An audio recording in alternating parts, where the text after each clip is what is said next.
se a gente não conseguir colocar de pé todas essas propostas que o Haddad está fazendo em relação à tributação, e ele está só colocando questões muito justas: tributar fundos no exterior, tributar lucros e dividendos das pessoas físicas, mudar a tributação de juros sobre capital próprio, são questões corretas, né? Ele está indo muito na linha do PT.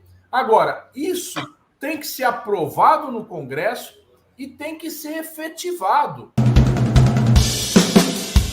Aí teve esse corte dos juros, o Haddad fazendo sinais bastante pacíficos, carinhosos, diria quase amorosos. Não, é uma pessoa de uma grandeza enorme, tem altíssima conta, o Campos Neto.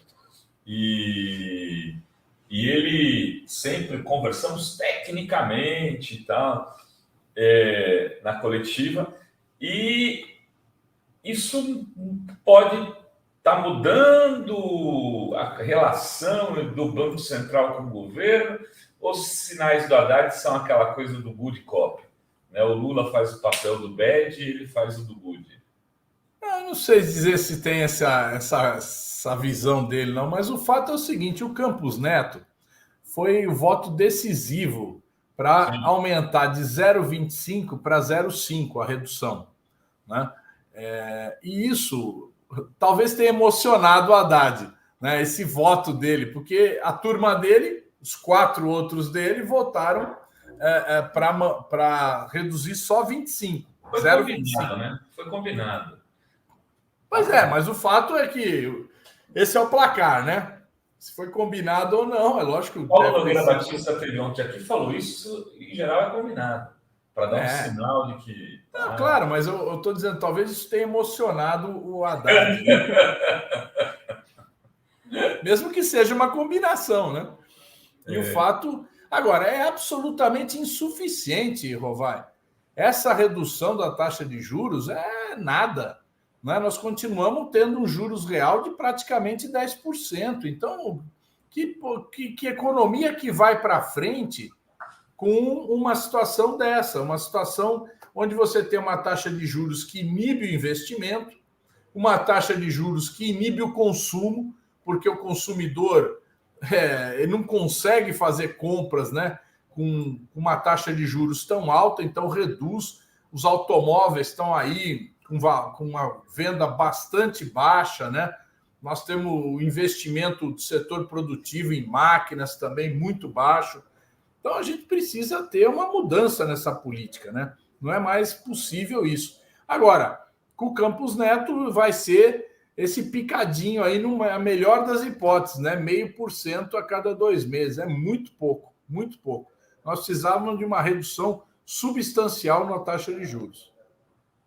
Né? Até para ter efeito prático na vida das pessoas, né, Zaratini? Agora, tem uma notícia hoje da The Economist, que é uma das principais revistas, né, de economia do mundo, destacando um aumento do otimismo de investidores internacionais em relação ao Brasil e ressaltando que o Haddad é um ministro da Fazenda eficiente e que tem um cenário internacional favorável. Você está otimista também nessa questão da economia? A gente viu também agências de risco elevando as notas do Brasil, já foram acho que 4. Isso é um bom cenário, é um bom sinal para o Brasil?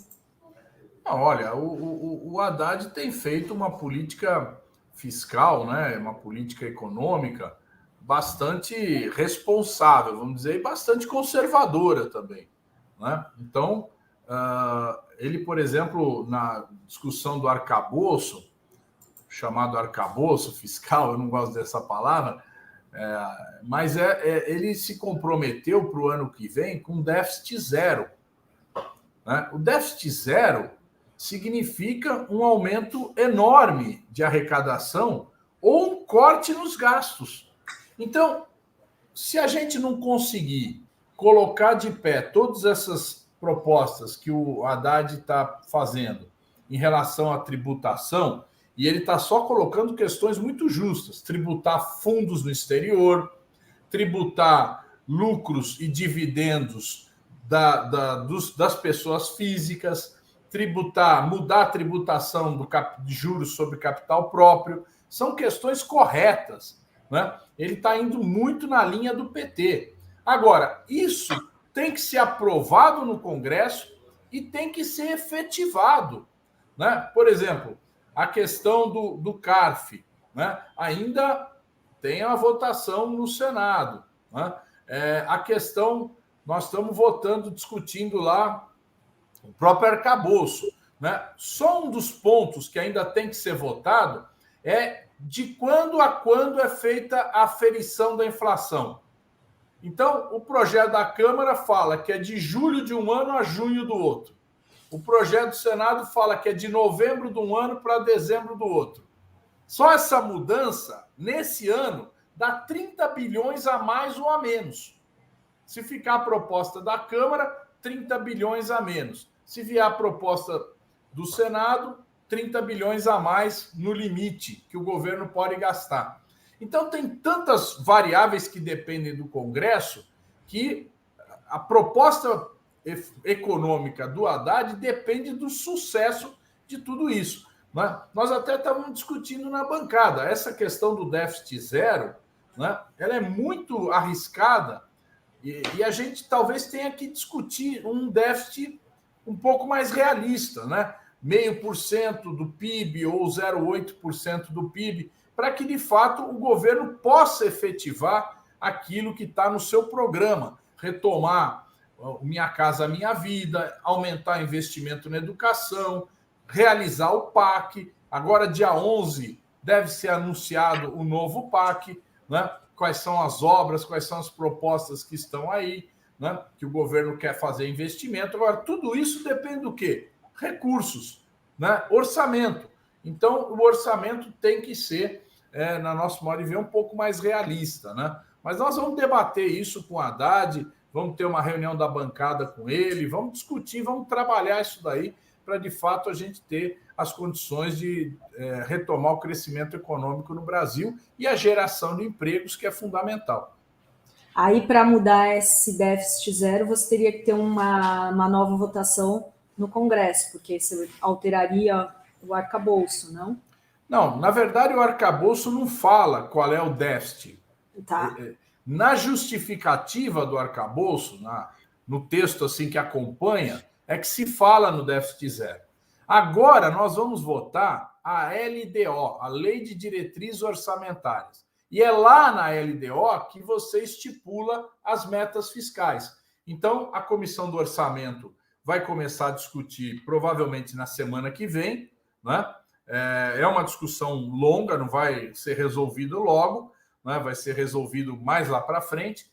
E aí é que nós vamos começar, então, a polemizar e, logicamente, a votar essa questão do déficit. Mas, evidentemente, que a posição que nós vamos defender vai ser a posição do governo, vai ser a posição do Ministério da Fazenda.